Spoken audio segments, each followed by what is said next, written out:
Buenas noches, estimados amigos, nuevamente nos encontramos aquí para dialogar, para el análisis político. En esta ocasión vamos a tener la presencia de invitados que nos van a hablar sobre la democracia.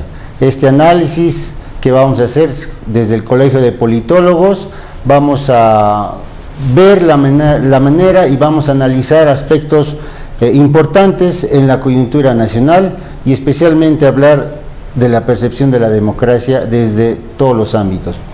En esta ocasión tenemos presentes al presidente del Colegio de Politólogos de Santa Cruz, el licenciado Sergio Vega. Sergio, buenas noches. Muy buenas noches, Uri, y muchas gracias a todos por el espacio, la cobertura.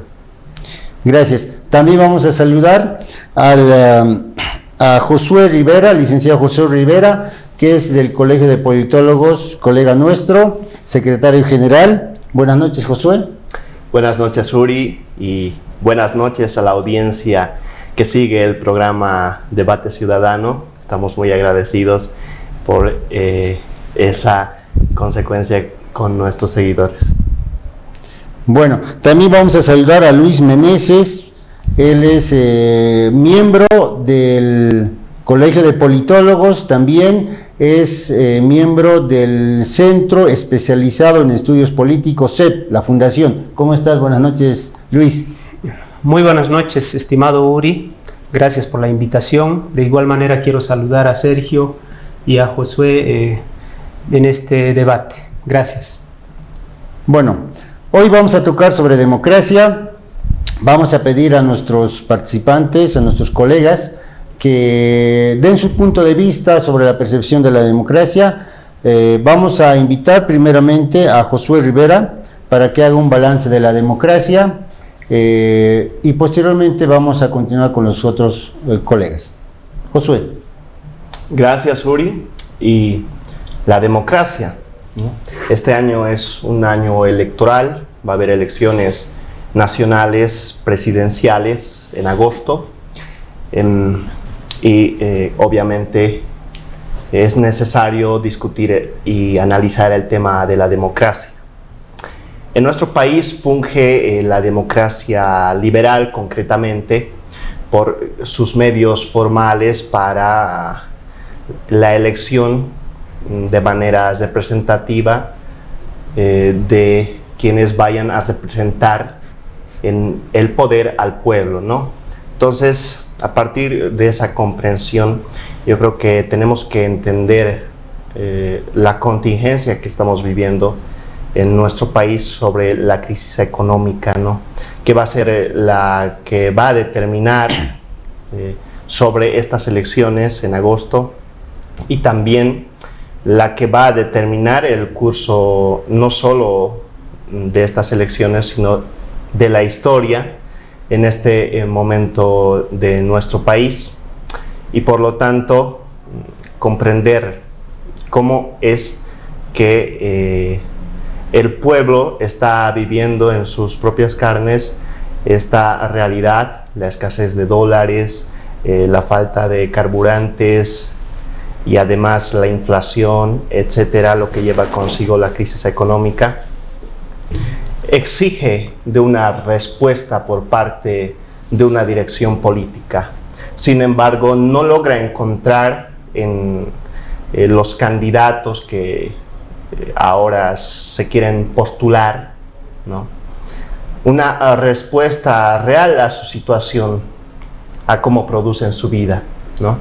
Desde los diferentes sectores, desde las diferentes clases sociales, se busca una respuesta política y las grandes masas populares no encuentran esa respuesta en uno de estos candidatos que se van a postular por la vía de la formalidad a las elecciones presidenciales, ¿no?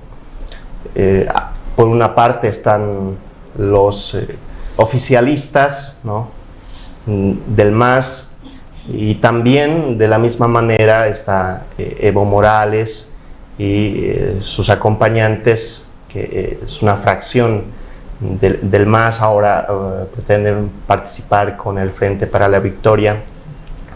Y así también está la derecha tradicional, pretendiendo hacer un bloque de unidad, ¿no?, pero con fuertes limitaciones.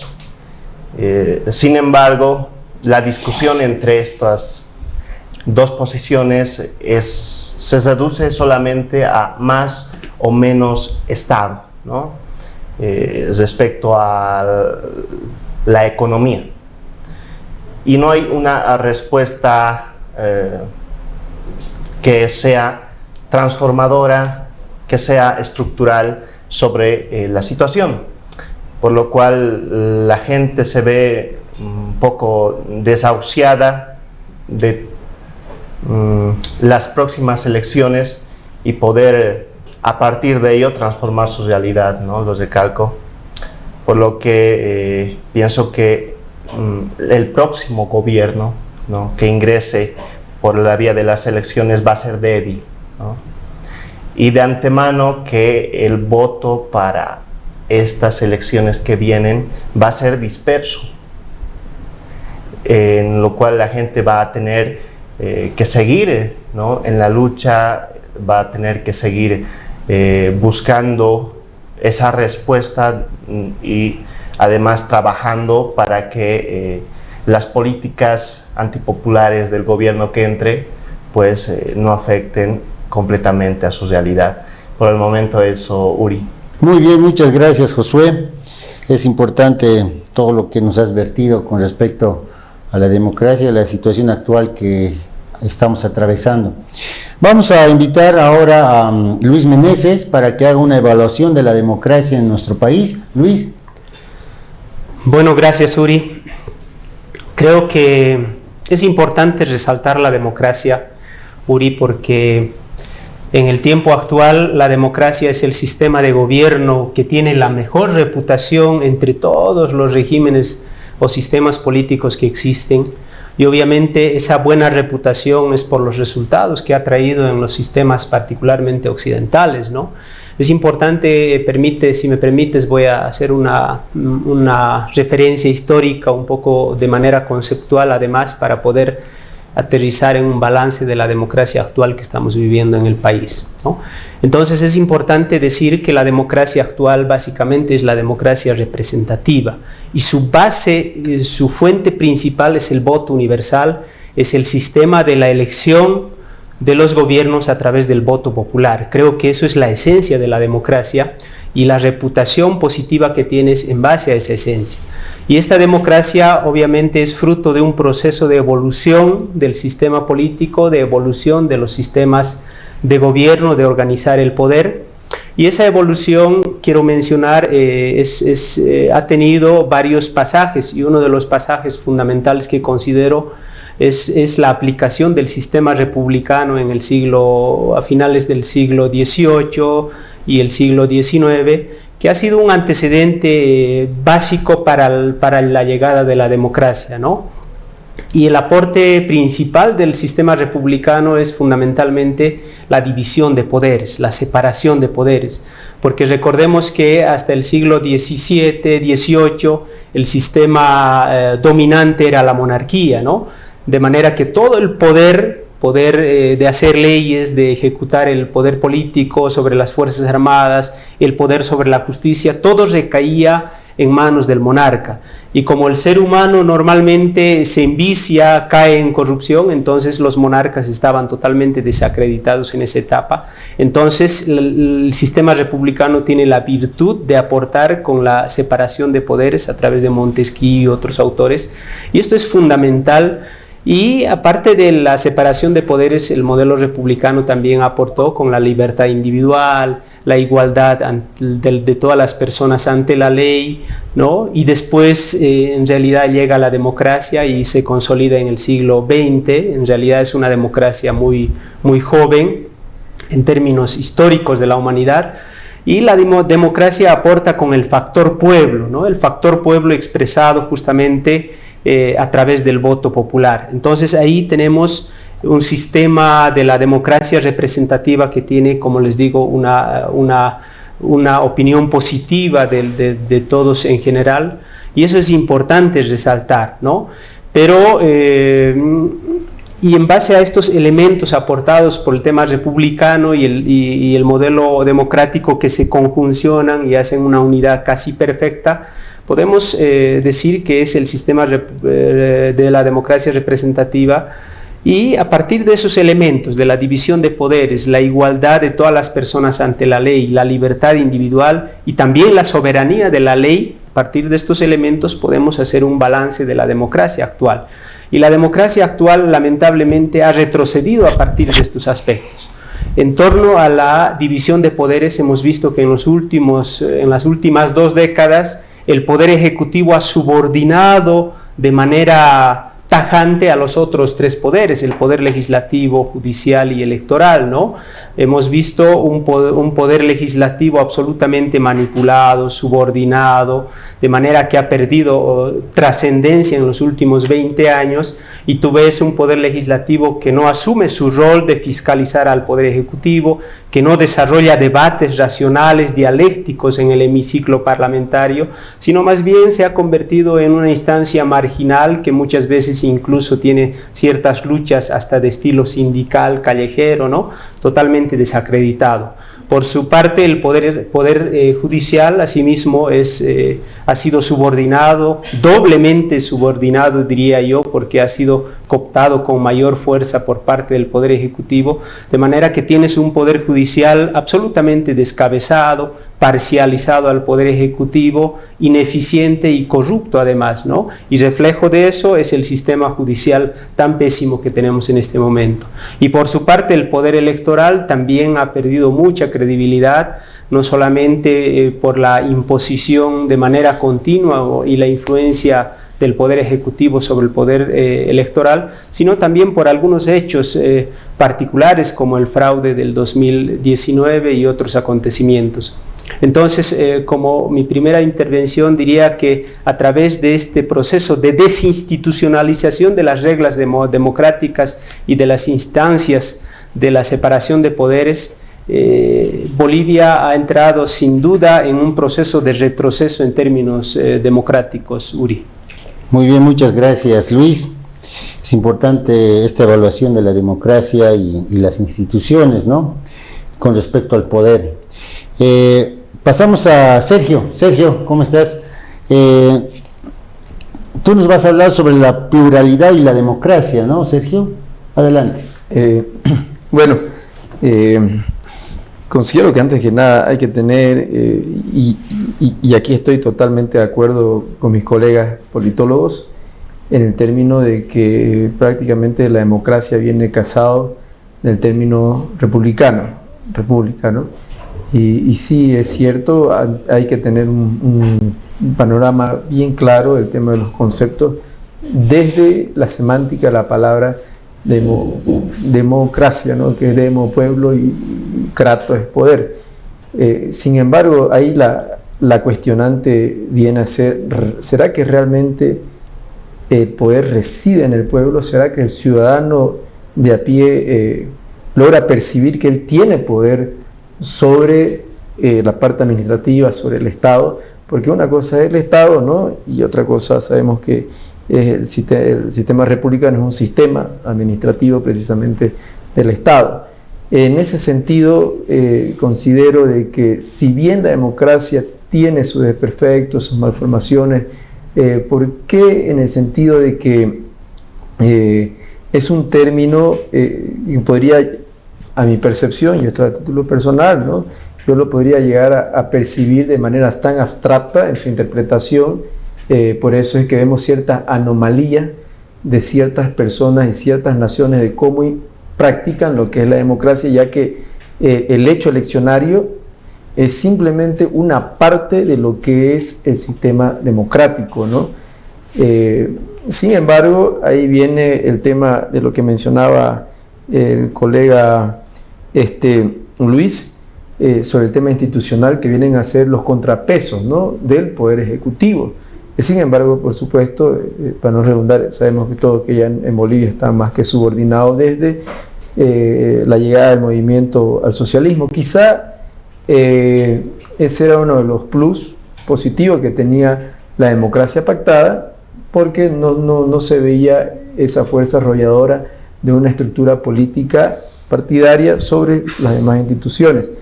Ahora, sí considero que estoy totalmente de acuerdo que con sus deformaciones e imperfecciones es hasta el momento el mejor sistema organizativo que se ha creado precisamente por hombres, ¿no? Así que en ese sentido Bolivia siempre tiende a tender espacios oscuros en lo que ha sido la interpretación de la democracia desde el uso y el manejo del poder que reside en una élite dominante, que la élite dominante está precisamente concatenada a lo que es los gobernantes, el gobierno, ¿no? Ahí reside la élite gobernante, y quizá por eso es que muchas veces el pueblo en sí, el ciudadano, el individuo, largado a su suerte, no percibe que tiene ese poder del que se habla tanto en el término democracia. Ahora, sí, en la unificación de fuerzas, en la relación de poder, tiende a ser muchas veces para la élite gobernante un poco quisquillosa y molestosa, cuando precisamente ese malestar popular generalizado en la pluralidad llega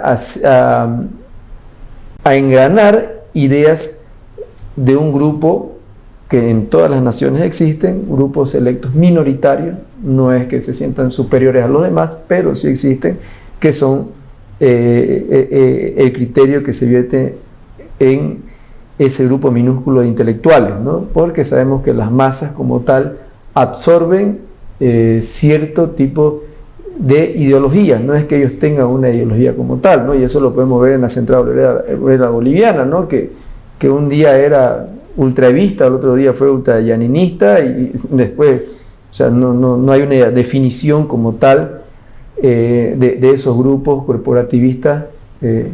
Aquí quiero agradecer datos que leí el libro de Luis Meneses, hay datos muy interesantes, precisos, que precisamente habla de eso, ¿no?, de los contrapesos y de la pluralidad, que creo que un partido político se ha adueñado del término plural, ¿no?, como también se ha adueñado del término pueblo, como término de coerción hacia las demás facciones y hacia los disidentes o diferentes grupos de poder que inciden dentro de la democracia. Ahora, desde mi perspectiva, porque yo hago un análisis espacial desde mi territorio donde vivo, que es Santa Cruz, no quiero decir que esté simplemente atado, ¿no?, ilimitado a un espectro regionalista, sino tratamos de tener una visión más global, más nacional, gracias a esa a lo que se está haciendo una cultura muy sincrética, gracias a la migración que está recibiendo el departamento, y hemos visto que desde hay una nueva Santa Cruz, ¿no?, hay una nueva composición étnico-social que está adoptando, que ellos llegan con una carga, una mochila cultural, y también se absorbe y se mitifica con la cultura que existe ya en el departamento en suelo cruceño, y empiezan a cuestionar la élite de los grupos de poder cruceños, ¿no? Y empiezan a surgir nuevos grupos de poder con decisión, y gracias a la democracia, que ya tienen representatividad dentro del Consejo Municipal, dentro de la Asamblea Legislativa Departamental, y creo que ese es uno de los de los grandes desafíos y plus de lo que ha llegado a alcanzar ese tema de despegarse de todo lo que nos ha querido arropar el gobierno durante más de 20 años sobre el tema del término del racismo, la discriminación como tal, porque sabemos que la mayor cantidad de alcaldes, y no es que sea racista, pero alcaldes collas en otro departamento que no sea su lugar de origen están en Santa Cruz de la Sierra, ¿no? Perdón, Santa Cruz de la Sierra de la ciudad, ¿no?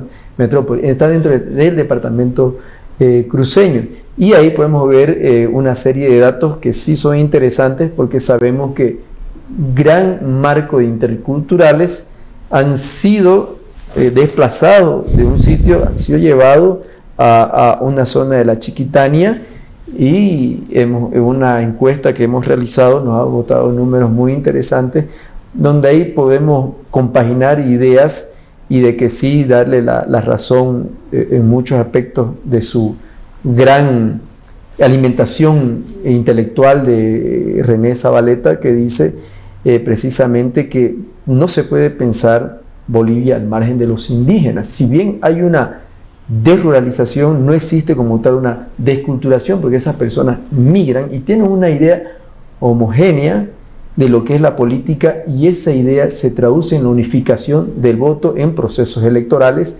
y por eso nos preocupa, así como mencionaba aquí Josué, que la oposición como tal no ha logrado construir y no ha salido de esa frontera de lo que es el antimás.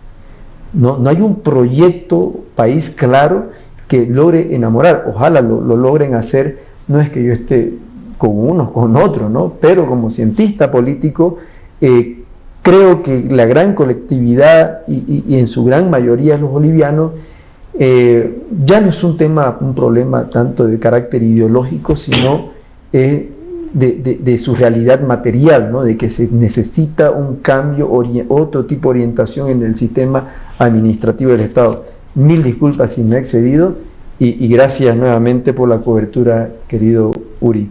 No, está muy bien el análisis, Sergio. Y ya para un poco ya dialogar con los panelistas, quisiera, Josué, ¿la crisis política se agudizará después de las elecciones? ¿Continuará esta crisis política una vez que se conforme vaya a ser qué gobierno? Uri, probablemente, y lo he dicho, ¿no? Justamente al estar ausente esa respuesta política, lo decía aquí nuestro colega Sergio, que enamore a las masas, ¿no? O que ilusione respecto a un proyecto político de país para inicialmente salir de la crisis económica. Al no estar presente esa respuesta y al no existir un polo dentro por el momento, las presentaciones previas a las elecciones, las candidaturas me refiero, probablemente, ¿no? Y se avisora que el gobierno que venga sido elegido de estas elecciones presidenciales sea un gobierno débil, ¿no? Un gobierno que no pueda mantener, no pueda tener la cohesión social en este país, y además contento y satisfecho a los diferentes sectores, ¿no?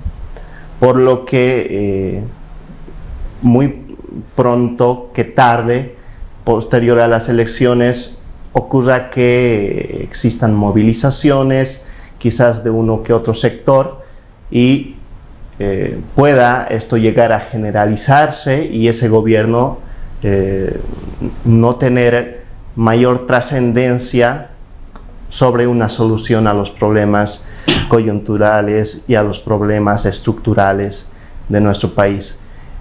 Eso, Uri. Gracias. Luis, nos has hablado de la evolución de la democracia, ¿ya? ¿Y tú crees que ha habido rupturas en esta evolución de la democracia en nuestro país? Me refiero al 2003, me refiero al 2019, cuando las instituciones del Estado no han podido satisfacer la percepción de la ciudadanía? ¿Tú crees que ha habido esas rupturas? Creo, Uri, que hemos tenido golpes muy fuertes a la democracia. Te voy a hablar, voy a recurrir a la definición de la Carta Democrática Interamericana de la OEA, planteado por los países de la OEA, una definición de la democracia. Entre ellos, esta definición en su artículo 3 describe de que la democracia esencialmente tiene que tener varios elementos, entre ellas la elección periódica de los gobiernos, resaltando la transparencia y el voto universal.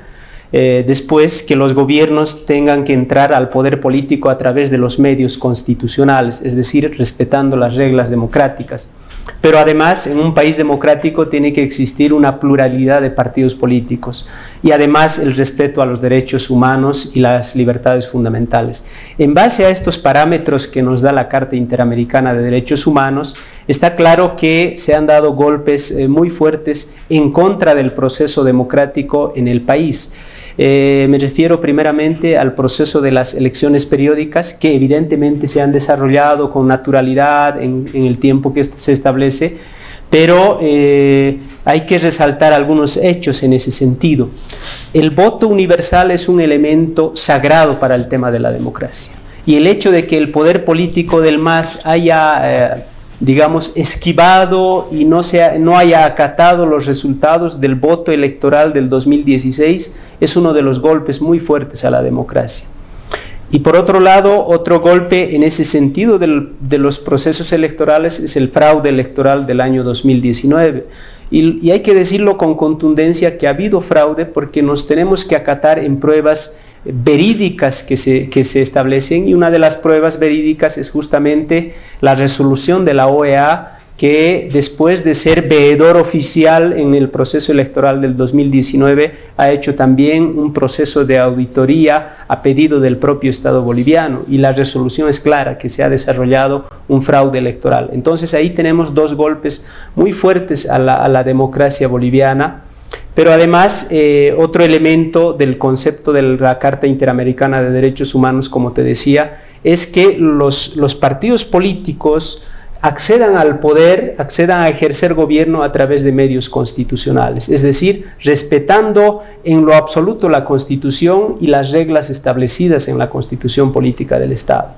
Y el hecho de que tengas un presidente o un binomio del oficialismo que viole la Constitución Política del Estado, como lo hizo violando el artículo 168, significa también un retroceso importante a la democracia, porque si obviamente hay un desacato a este Estado de Derecho y a la Constitución Política del Estado, está saliendo de los límites de las reglas democráticas y los principios democráticos.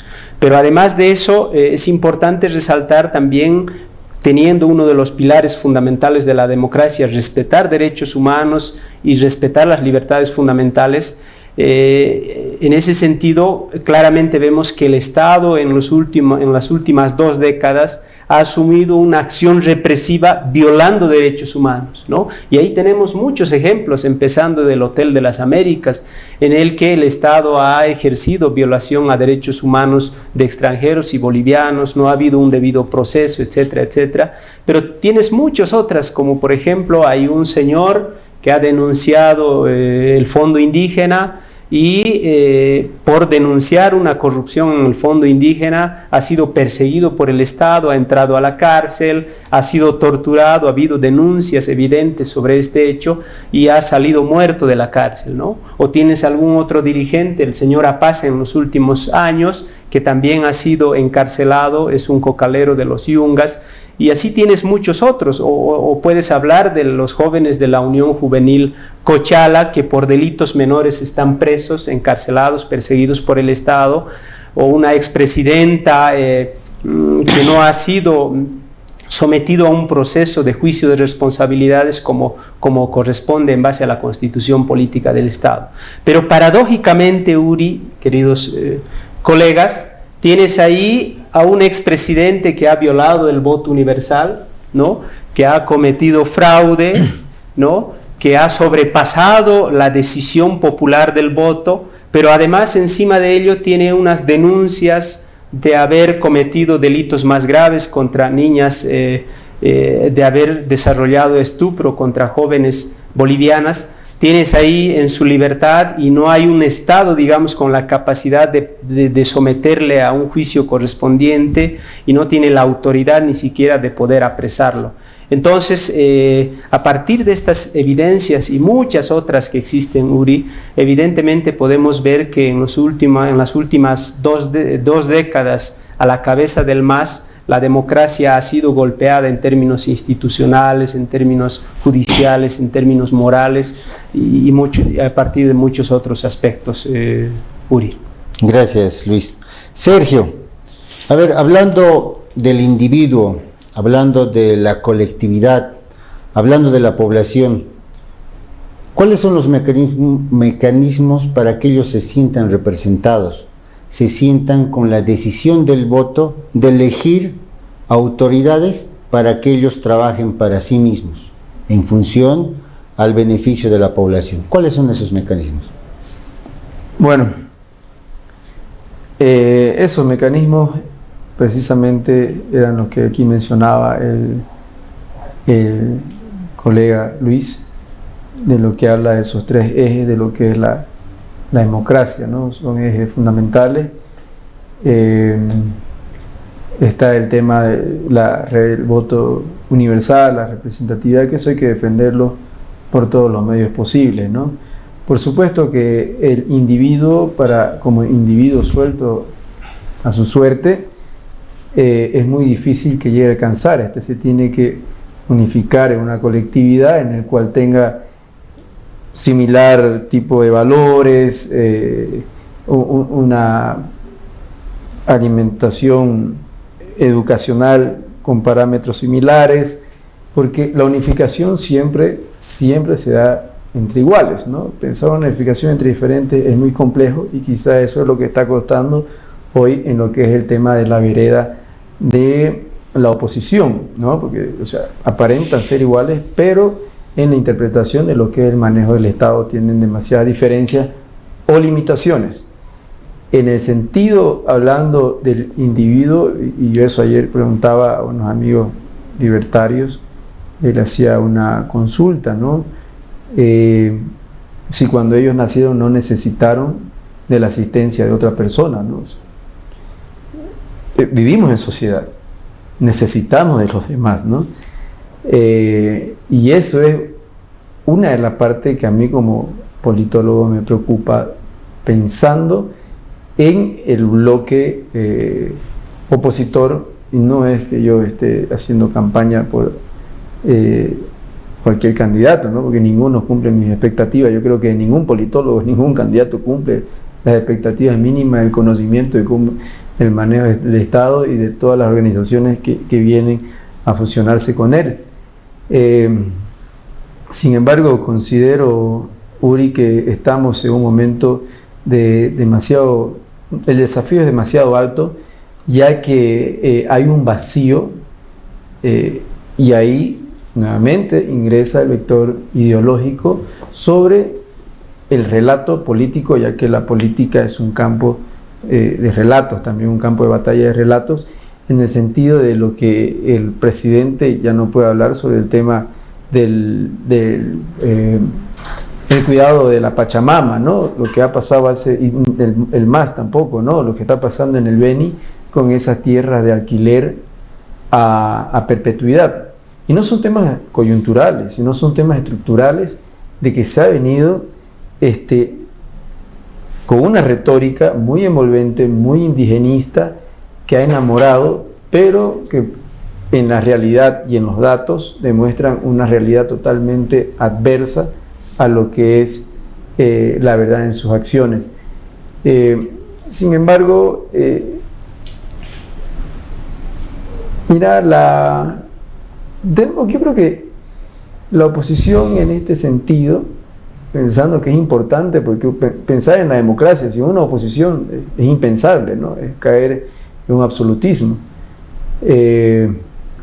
Considero que tiene que ser más pragmática, ¿no? El pragmatismo lo va a practicar el MAS de seguro que lo va a practicar porque son sus intereses y no son tanto sus intereses del manejo. Ya ellos se reagruparon en 2020, ¿no? Tras la caída del 2019, tras el fraude, se reagrupan, se reorganizan y nuevamente reestructuran y vuelven y ganan una elección con todos los errores de la administración de Yanine, pero se reestructuran.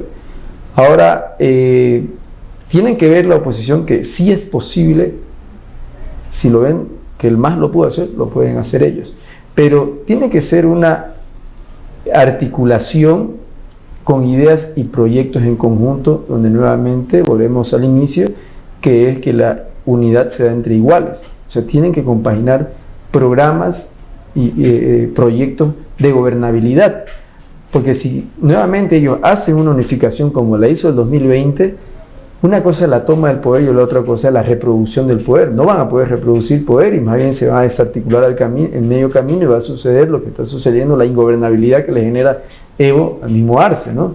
Entonces creo que hay los elementos suficientes para que ya la lección tiene que estar aprendida. Si no se unifican va a suceder lo mismo, ¿no? Uno en la cárcel, otros saliendo del país con procesos, otros con beneficios, pero coartado de voz. Así que es el momento. Esta elección es muy importante, más allá de ser una elección bisagra, como lo mencionaba José, va a ser muy difícil para el próximo presidente generar las expectativas suficientes de toda una colectividad que está enfrentada precisamente por relatos que son bien chocantes y tocan temas simbólicos.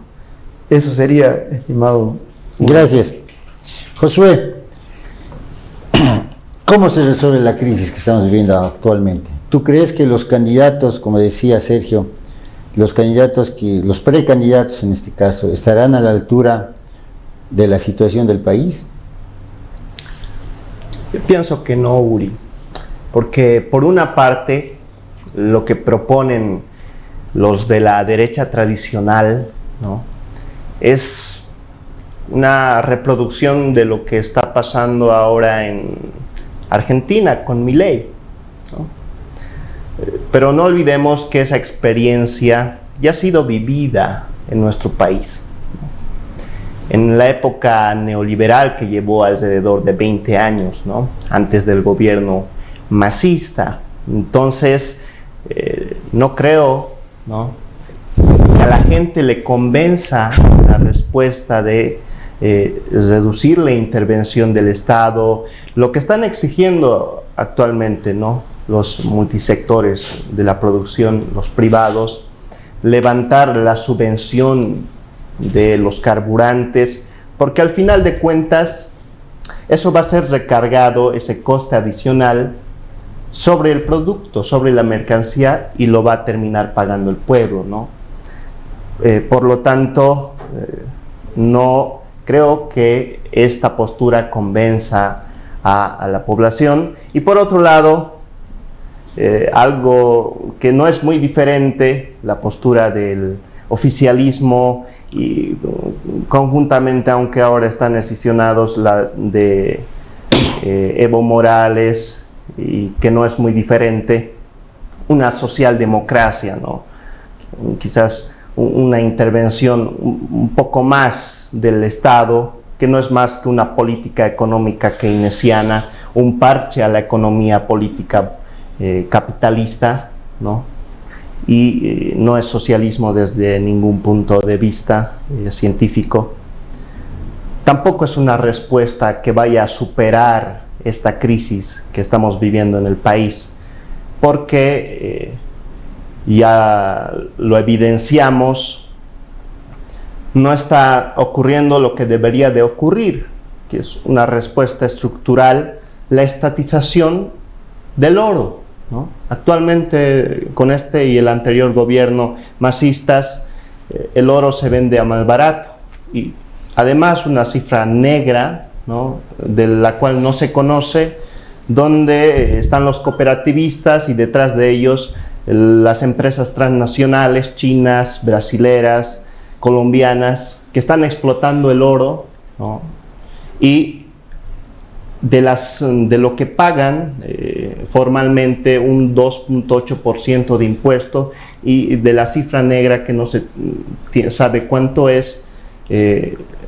ese recurso, de esa explotación, de ese mineral, en nuestro país no se queda el dinero, no se queda los dólares.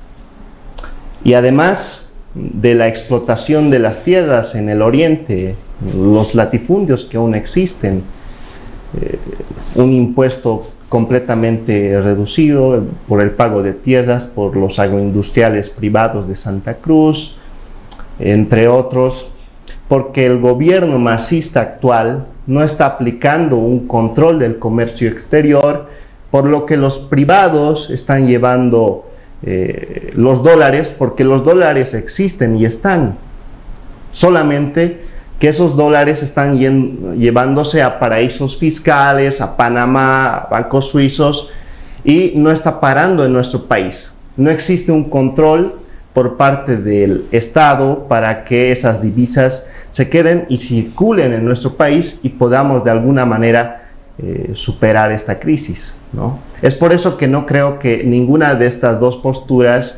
pueda resolver el problema de la crisis económica, Uri. Gracias, Josué.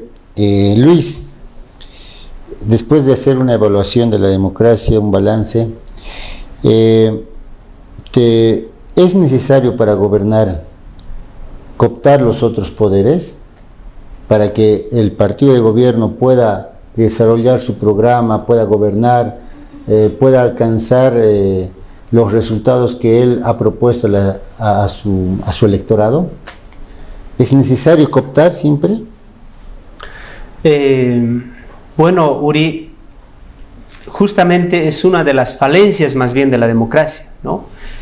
Como te decía, uno de los aportes revolucionarios, digamos, del sistema republicano y de la democracia que van juntas es la división de poderes, y que el poder ejecutivo asuma su rol, el poder legislativo asuma su rol, el poder judicial asuma su rol, y haya un contrapeso entre estos, de manera que ninguno ejerza un abuso de poder, porque ese es el problema que había anteriormente, antes del sistema republicano y democrático con la monarquía, porque tenías ahí un monarca, un superpoderoso que ejercía abuso de poder, no había una instancia que sea un freno a este abuso de poder o a la corrupción en el que caían estos gobernantes autocráticos, ¿no? Entonces, esa es la virtud de la división y de la separación de poderes. Entonces, en el marco del contexto democrático es muy importante que haya ese equilibrio de poder, y eso es justamente lo que se ha desencabezado, se ha desinstitucionalizado en los últimos años, y eso es, digamos, una de las fuentes, ¿no?, para llevar a una crisis política y económica en el país, ¿no? Porque el poder ejecutivo ha sobrepasado todos los límites, se ha corrompido, y un poquito, si me permites entrar al tema económico, Uri, creo que uno de los grandes problemas que ahora tiene el país es el problema económico, porque ha habido un desfase, justamente ha habido un derrochamiento, 60.000 millones de dólares, que ha entrado por causa del gas. Hemos tenido un ciclo de oro para cambiar la realidad boliviana, de ser un país primario exportador a convertirnos en un país que pueda competir con el mercado internacional, un país industrializado, un país con ciencia, tecnología, etcétera, porque ha habido pues un ingreso de 60.000 millones de dólares aparte de otros ingresos.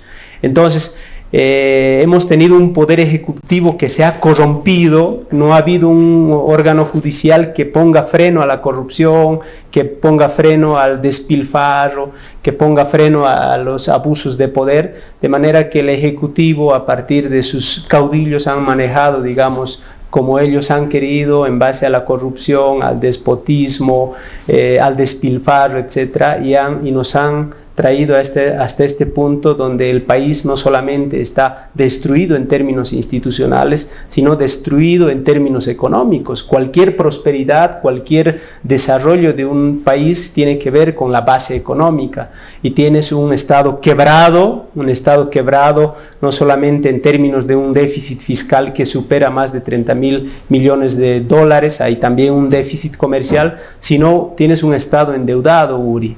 Un Estado endeudado, mira, ellos comenzaron con una deuda de 2.300 millones de dólares, una deuda pequeña en el contexto actual, y ahora tienen una deuda externa de más de 13.000 millones de dólares.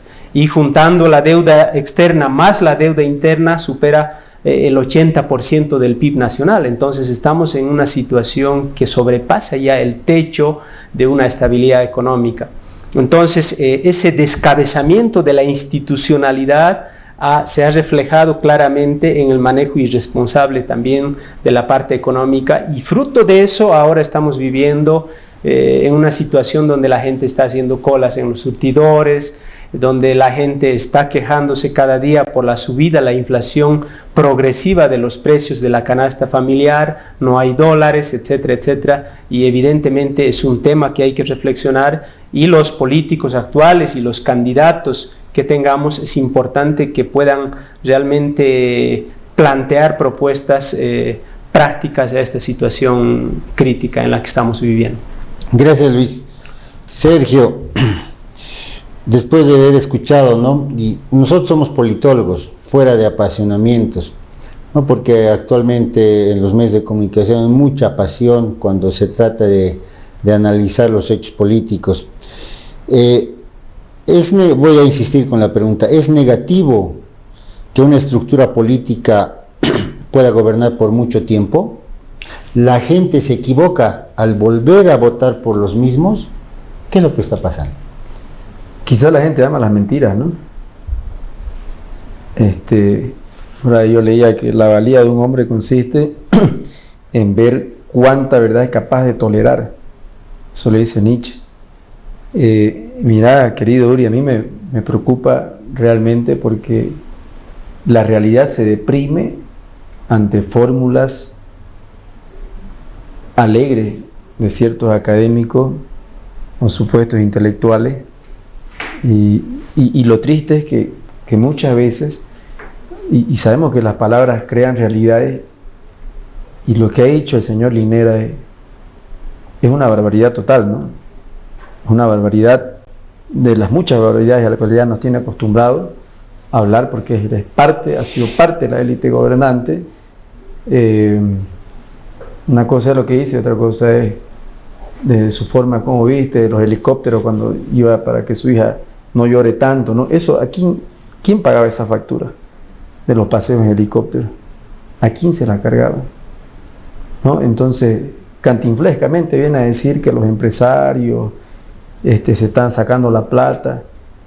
¿Quién es el que tiene el control de los cupos de importación?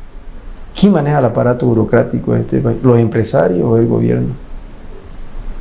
¿Por qué dicen que, y ahí de la ciencia política sabemos que la política es predominante ante las demás ciencias, ¿no? En un contexto de un país? La justicia, y ahí vamos, está subordinada ¿por quién? Por los políticos. La economía, ¿por quién está subordinada? Por los políticos, ¿no? O sea, esto no lo digo yo, ¿no? Lo dicen muchos académicos desde la sociología, que es nuestra ciencia madre, perdón. Entonces, creo que hay que ser un poco más crítico en el sentido de que tenemos que salir nosotros como bolivianos, que tanto se nos miente, ¿no? Que somos la Suiza, pero al final de cuentas es tan grande la mentira que se le ha desbordado que han tenido que aceptar que estamos en crisis, ¿no? Porque o sea, ya la verdad ha sobrepasado a toda esa retórica envolvente, enamorante, de que estamos industrializando. No, hay que ser sincero, hemos sido un Estado ultra extractivista. En la época colonial, Potosí, que tenía los minerales, ¿no es cierto? Y tenía una de las economías, o la economía más poderosa del mundo. Y de la otra parte, con su agricultura peleaba Italia. ¿Cuál de las dos, hablando de naciones, cuál de los dos, en términos Potosí o Italia, ha decaído económicamente? O sea, si seguimos nosotros pensando en refundir el Estado, en brincarle al litio, brinquémosle al Mutum, brinquémosle, y no se habla de una real, o sea, no se lo incluye a los jóvenes en esto, porque los jóvenes ya están insertos en la era tecnológica, en la era de nuevos servicios, no están pensando, un joven no tiene ni la menor idea. Yo le digo, debe ser demasiado pequeño, ¿no?, un adarme al lado de toda esa masa poblacional, que son más del 60% de la pirámide poblacional en términos de votantes. Están pensando en ir a sacar, o sea, a seguir refundiendo el extractivismo. No, ellos están pensando en generar nuevas tendencias, creaciones digitales, están pensando en cómo se puede generar inclusive alimentos orgánicos. O sea, hay forma. Los países desarrollados precisamente están en ese proceso, cómo se va industrializando y la tecnología va siendo parte de su diario vivir. Está bien, pues, que el pueblo, nos cansamos de escuchar ese término, no está bien. Pero ¿por qué no a todo ese pueblo le damos las condiciones mínimas? Porque ¿en qué hay que incidir? En la educación. La educación transforma naciones. Pero si queremos seguir en gente que simplemente venga, nos amarre las trenzas, o por la peguita que le estamos dando, ¿no?, y ir coartándolo su iniciativa creadora del individuo, yo creo que realmente estamos fregados como visión de Estado, y la crisis va a tender a profundizarse, porque vamos a buscar culpables nomás, pierde el más, gana el más, se va a seguir buscando culpables en tercero, porque el que se queja simplemente está buscando culpables, no está asumiendo su propia culpa, ¿no?, y a la desgracia que está llegando a la sociedad. Así que soy muy escéptico en aquello, Uri, pero creo que es fundamental hablarle con la verdad ya al pueblo. Hay que decir la verdad, esto está refundido, ya lo están viviendo, ¿no? Eso es lo bueno, que la están viviendo la verdad, ¿no? Y que se tiene que pensar en alternativas reales, en otra visión, ¿no?, más amplia. Los agroindustriales no son enemigos del boliviano, ¿no? No es el empresario, la doñita que tiene la caserita, no son enemigos. Ahora que el Estado, que la élite gobernante, perdón, que es la que regenta el Estado y busca los fines del Estado, quiere hacerlos confrontar para tenerlos divididos, y obviamente eso le da un reducto y lo sigue permaneciendo en el poder, es otra cosa. Pero creo que ahora que todos los bolivianos empecemos a buscar nuevas formas, nuevas fuentes de producción, y demos paso abierto a los jóvenes, ¿no?, que son fundamentales en este proceso electoral. Gracias, Sergio. Bueno, nosotros vamos a hacer un corte para la publicidad y volvemos en unos minutos.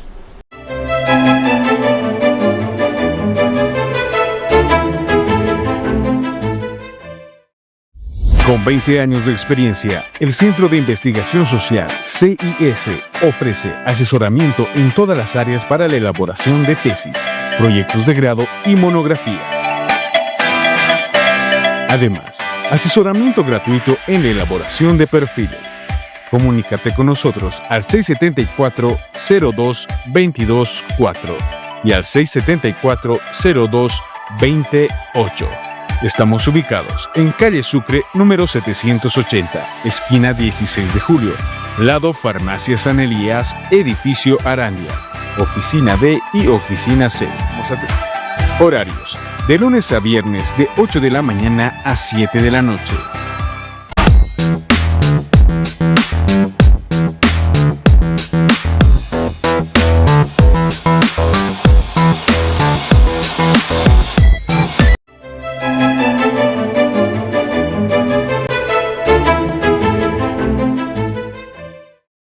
¿Cómo están nuevamente en diálogo a través del Colegio de Politólogos? Vamos a continuar con los panelistas. Estamos hablando de democracia, un tema muy importante, el contexto político, de cara a las elecciones 2025. Vamos a empezar por Sergio. Sergio, has hecho el Colegio de Politólogos con la empresa SPIE, y justamente ya hace semanas atrás hicimos una entrevista con ustedes. Hicieron una encuesta, ¿no?, donde Tuto Quiroga salía primero. ¿Tú crees que esta constante de la política que se mueve rápidamente, ¿tú crees que se mantiene actualmente Tuto en el primer lugar y eso hace que se refleje a nivel nacional? Estimado Uri, de mi parte sería quizá imprudente decir que los datos son inalterables, porque no lo son. Todos los días suceden acontecimientos dentro del espectro político y esto tiende a generar cambios de tendencia, ¿no? Sin embargo, de momento, creo que la encuesta que hemos realizado, cumpliendo con todos los parámetros metodológicos que exige el órgano electoral plurinacional, hasta el momento creo que es la última que se ha hecho, al menos a mi parecer, en el departamento de Santa Cruz, porque es un estudio, ¿no?, más que una simple encuesta de preferencia de un candidato u otro candidato. Nosotros defendemos datos, no candidatos, ¿no? Sin embargo, creo que en la última semana, ya estoy hablando de suposiciones y perdón, porque no debería ser así, porque no tenemos datos actualizados, pero pensando, ¿no?, en que lo que podría ser, hemos visto que sí, los equipos de Samuel han estado mucho más activos, ¿no?, sobre todo en el tema de las redes, de los jóvenes, han estado ellos activos, ¿no? Ahora sí, lo que nos preocupa es que Samuel, siendo un candidato que pregona sobre el tema de darle oportunidades a los jóvenes, en un programa televisivo haya atacado a una empresa precisamente joven y manejada por jóvenes. Pero no son jóvenes cualquiera, son jóvenes politólogos, no, jóvenes que se han formado precisamente para hacer estudio de estos acontecimientos que son los procesos electorales fundamental para la democracia. O sea, no lo está haciendo pues un ingeniero, sin menospreciar, ¿no?, electrónico, ingeniero civil, no, son politólogos, ciencia política, ¿no?, de la política nacional. Entonces, nos ha sorprendido, ¿no?, a mí me sorprende, por eso considero que hay muchas veces demasiadas limitaciones, y por omisión deberían habernos mínimamente invitado a un canal que tanto todo el tiempo nos están mencionando, por omisión, ¿no?, por decencia, ¿no?, por una cuestión de altura académica, pero no lo han hecho, tendrán sus formas, ¿no?, que nosotros las respetamos dentro del marco de la diplomacia. Sin embargo, no he visto yo un acontecimiento así demasiado abrupto para que los datos tengan un cambio sustancial. Al menos en el departamento de Santa Cruz no, al menos en Santa Cruz no tengo datos de Cochabamba, tampoco tengo datos de La Paz, por lo tanto omito emitir opiniones sobre ese tema, pero en lo que respecta al departamento de Santa Cruz, yo he visto que Tuto se ha estado, he visto, ¿no?, sí, y también hay comentarios que se están dando baños populares, ¿no?, en zonas que antes había apatía hacia el tema de la derecha que mencionan, ¿no?, los neoliberales y todo ese cuento.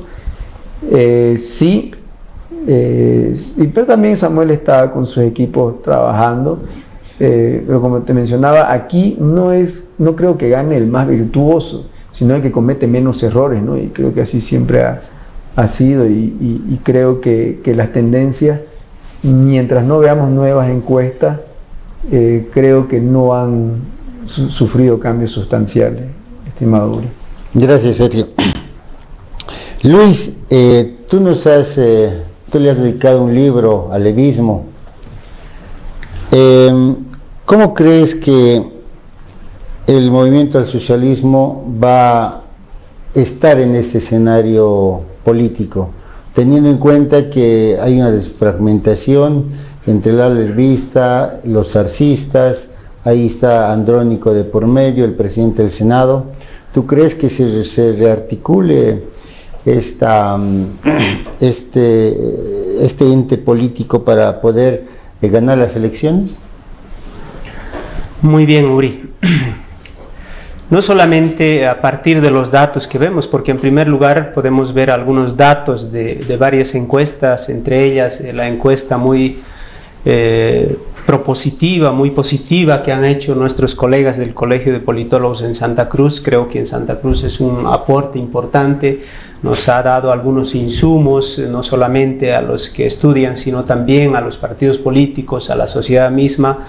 Creo que ese tipo de aporte se la tiene que hacer desde acá también, desde otros departamentos. Creo que está pendiente, querido Sergio, hacer un estudio a nivel nacional. Creo que va a ser importante desde la instancia del Colegio de Politólogos. Así como esa encuesta y los datos que nos han proporcionado y otras encuestas a nivel nacional, claramente se ve que el electorado del MAS se ha comprimido, ¿no? Se ha reducido. Si bien en las anteriores elecciones estaba sobre un electorado de más del 50% de la población, hoy podemos decir que puede tener un techo del 35%, ¿no? Está de repente un 30%, y los mismos datos nos muestran que el electorado que apoya a la oposición ha subido, entonces está entre un 65-70%. Entonces ahí tienes una idea básica de que el MAS ahora ya no tiene las chances que anteriormente tenía. Eso es obvio, particularmente porque en estas circunstancias vemos que el gobierno del MAS en las 2 décadas del poder ha provocado desastres en el país, no solamente institucional y ahora que estamos hablando de la democracia, sino fundamentalmente económico, que impacta en la sociedad civil, que impacta en la caserita que se compra, digamos, una garrafa de gas o un macarrón, un pollo, carne, etcétera. Está impactando porque la crisis está llegando, y eso obviamente provoca una reacción obviamente opuesta a un régimen que ha administrado mal la economía. Pero además de ello, yo soy pesimista en que suba el electorado del MAS, porque ellos no tienen ninguna propuesta, no tienen ninguna propuesta. Si nosotros observamos el discurso del MAS, es una pelea doméstica entre ellos, quién se corrompió más, quién violó la ley, quién violó el poder legislativo, quién ha cooptado al poder judicial, etcétera, etcétera. O sea, no hay ninguna propuesta de salida a esta crisis, ¿no? Y en ese sentido vemos que la oposición de alguna forma se impone porque hay propuestas nuevas, obviamente alternativas, pero también hay todavía algunos vacíos. Me da la impresión que de aquí para adelante va a pesar mucho las propuestas racionales, contundentes y objetivos para salir de esta crisis, porque la gente está pensando en su situación actual muy complicada en términos económicos, y de repente por ahí va, se hablaba de Tuto, de repente por ahí va, digamos, un mejoramiento frente a Samuel, porque Tuto de repente está dando algunas pinceladas de propuestas mucho más concretas que Samuel u otros candidatos. Sin embargo, todavía hay muchos vacíos en torno a tener propuestas más objetivas para salir de aquí para adelante, ¿no? Pero las propuestas que se las tiene que trabajar, obviamente tienen que ser, yo creo, en 2 ámbitos. Uno de los ámbitos es a corto plazo, que tiene que ver con resolver el déficit fiscal, ¿no? Si queremos resolver el tema de la gasolina, el tema del dólar y la inflación, tiene que resolverse en el tiempo inmediato el tema fiscal, ¿no? Resolver el tema fiscal. El Estado tiene que gastar menos de lo que entra, en términos simples. Y a largo plazo tiene que trabajarse en la reactivación económica y productiva. Eso es mucho más a mediano y largo plazo, ¿no? Que tiene que ver con que el Estado tiene que resolver esta crisis institucional, restablecer el Estado de Derecho, abrir sus fronteras para que ingrese inversión privada extranjera, y también incentivar, ¿no? que la actividad privada pueda renacer en el país a través de jóvenes, etcétera, etcétera. Y también trabajar con una nueva con un nuevo crédito, evidentemente, porque estamos en quiebra, ¿no? Tienes una deuda que no te permite avanzar, pero tienes que trabajar con otro crédito, pero de manera responsable, porque hay deudas malas y hay deudas buenas, ¿no? La deuda buena es aquella plata que tú traes, pero tiene que generar riqueza. Entonces creo que las propuestas de los que quieren tener éxito electoral de aquí para adelante tienen que ir en ese sentido, a corto plazo, a mediano y a largo plazo. Gracias, Luis. Josué, nos hemos enterado de que la oposición por fin está buscando un mecanismo para una unificación, y eso es a través de las encuestas, ¿no? Hemos escuchado en la semana que Samuel va a hacer su propia encuesta, Tuto va a hacer su propia encuesta, y va a haber una encuesta dirimidora, seguramente apoyada por Claure, para definir el candidato de la oposición, por una parte, ¿no? Por otra parte está Manfred Reyes Villa con la alianza que ha hecho con el señor Chi. Entonces, esta oposición que se está empezando a consolidar, ¿le podrá ganar al MAS? ¿Será suficiente unificarse? ¿Es suficiente unirse y gana al MAS? ¿O qué aspectos tú ves dentro de este escenario político electoral para que la oposición pueda ganar? Bueno, Uri, sobre esta unidad, ¿no? Primero este bloque de unidad, ¿no? Que se está conformando ya desde hace no mucho con Samuel Doria Medina, Jorge Tuto Quiroga, Carlos Mesa Gisbert, etcétera, para aglutinar, ¿no?, los votos para estas próximas elecciones y vencer al MAS. Por otra parte, también mencionabas a Manfred, que se alió recientemente con Chi Yun-chung. Y bueno, a tu pregunta, ¿no?, si esta oposición, ¿no?, basta con que su unidad para ganarle al oficialismo, ganarle al MAS en las próximas elecciones. Yo pienso que es una posibilidad, ¿no? Pero en política nada está dicho, ¿no? Y además, en política 2 más 2 no hace 4 necesariamente. A veces las sumas restan, ¿no? Y estos candidatos que se configuran, ¿no?, tienen mucha cola que pisar, ¿no? Hay una experiencia histórica en nuestro país que la gente también comprende, ¿no?, y asimila, y quizás no lo tiene de manera consciente, ¿no?, pero sí de manera más empírica, ¿no? Y es por eso que estos candidatos le generan desconfianza, recelo a la población, ¿no? De tal manera que, ya lo decía, la población busca una respuesta, busca quizás ahora un candidato, ¿no?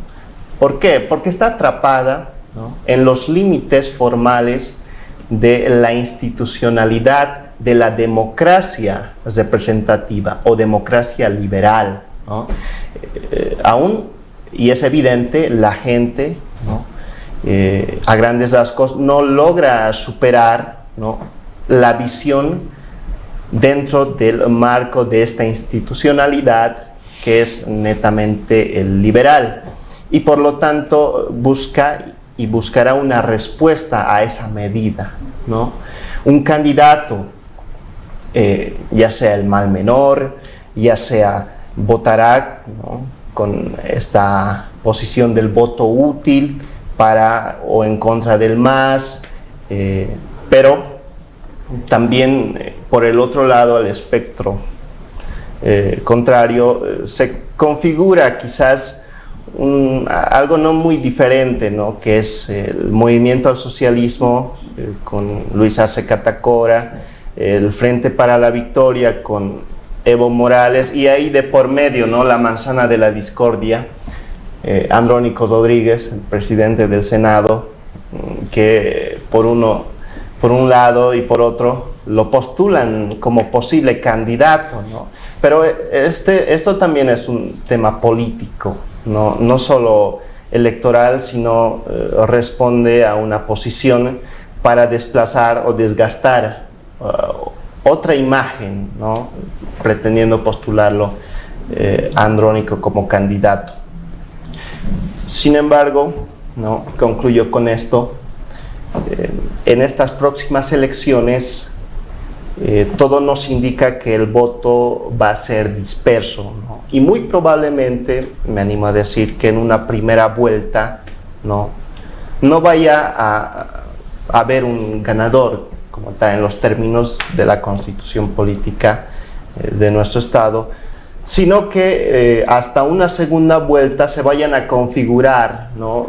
Las alianzas para que se determine un ganador. Y quiero hacer énfasis en esto. ¿Qué es lo que impide, ¿no? Y a lo largo del tiempo ha impedido que en la oposición pueda darse una unidad, ¿no? Es tan difícil, ¿no? Y quizás en eso disiento con el colega Sergio, en decir que la política es anterior, ¿no? Al tema estructural, al tema económico. Yo más bien pienso a la inversa, ¿no? Que en la estructura y en la base social está la economía, ¿no? Y la política es una institución, ¿no? Que refracta los hechos de las relaciones sociales de producción. Y a partir de eso quiero explicar, y de manera breve para culminar, lo que impide la unidad en esta oposición es que hay diferentes intereses, tanto de empresarios privados cruceños, empresarios privados paceños, empresarios privados cochabaminos, etcétera, e incluso dentro de Santa Cruz, empresarios privados que están divididos, ¿no? Y conforman las logias cruceñas, ¿no? Que es las cuales difícilmente conformen una unidad, ¿no? A partir de los intereses que estos expresan, y son estos los que están detrás de estos candidatos, ¿no? He ahí el motivo de cual no puedan ellos unificarse de manera fácil. Eso, Uri. Gracias. Muchas gracias. Bueno, señores televidentes, hemos llegado a culminar esta buenísima y riquísima exposición de nuestros invitados. Ya para finalizar, vamos a nuevamente pedirle a Josué, su despedida, Josué, y si quieres decir algo para despedirte. Muchas gracias, Uri, muchas gracias también al colega aquí presente, presidente del Colegio de Politólogos de Santa Cruz, Sergio. Un gusto compartir este espacio contigo y bienvenido a este espacio que es del Colegio de Politólogos de Cochabamba. También a nuestro colega Luis Meneses, un placer. Agradecer a la audiencia por habernos sintonizado. Bien, Luis, tu despedida. Bueno, gracias, Uri, por la invitación. Agradezco también por compartir aquí a Josué, que representa al Colegio de Politólogos, Sergio, presidente del Colegio de Politólogos de Santa Cruz, y también agradecer a la Fundación, a quien representa Uri. Creo que este tipo de actividades son importantes porque aporta lo que es la reflexión, y mucho más aún en tiempos tan complicados como estamos viviendo en el país. Muchas gracias. Bien. Sergio, nuevamente un gusto tenerte en el programa, agradecerte por ahora sí has estado presencialmente. Ahora sí, tus palabras de despedida, Sergio. No, yo muy complacido, muy alegre, ¿no? Para mí este es un mundo feliz estar aquí. La verdad, le agradezco a Josué. Realmente él aporta criterios, ideas desde una vertiente, por supuesto, demarcada más hacia el marxismo, y eso es la democracia, ¿no? El respeto. Hay que respetar todos los tipos de criterios. Es parte de la ciencia política, ¿no? Disentir, estar de acuerdo, llegar a puntos de encuentro es fundamental. También le agradezco aquí al colega Luis Meneses, un investigador que escribió le dedicó un libro al levismo, sí. Bien, ojalá no me dedique una vez uno de esos libros, pero sí, bien planteado, lo he leído, ya lo hemos distribuido también entre colegas que lo están revisando y felicitarlo, ¿no? Porque tiene que haber producción intelectual desde lo que es la ciencia política. Felicidades, querido Luis. Y Uri, yo muy complacido con ustedes, ¿no? Con tu fundación, estar aquí presente. Para mí, le digo, feliz porque primera vez que estoy en un espacio donde precisamente todos somos politólogos, ¿no? Normalmente ponen a un abogado, que está bien, ¿no? Está bien que quieran tratar de llegar a nuestro gran conocimiento, ¿no? Los colegas abogados, ¿no? Y otros colegas que son parte, ¿no? De lo que son las ciencias sociales, ciencias humanas. Mil gracias, muy agradecido por el espacio. Gracias a nuestros televidentes, gracias a los panelistas. Desde el Colegio de Politólogos de Cochabamba hacemos estos análisis, estas investigaciones y convocarles para la próxima semana con otros temas muy importantes. Gracias. Con 20 años de experiencia, el Centro de Investigación Social, CIS, ofrece asesoramiento en todas las áreas para la elaboración de tesis, proyectos de grado y monografías. Además, asesoramiento gratuito en elaboración de perfiles. Comunícate con nosotros al 674-02-224 y al 674-02-28. Estamos ubicados en calle Sucre, número 780, esquina 16 de julio, lado Farmacia San Elías, edificio Arandia, oficina B y oficina C. Horarios: de lunes a viernes de 8 de la mañana a 7 de la noche.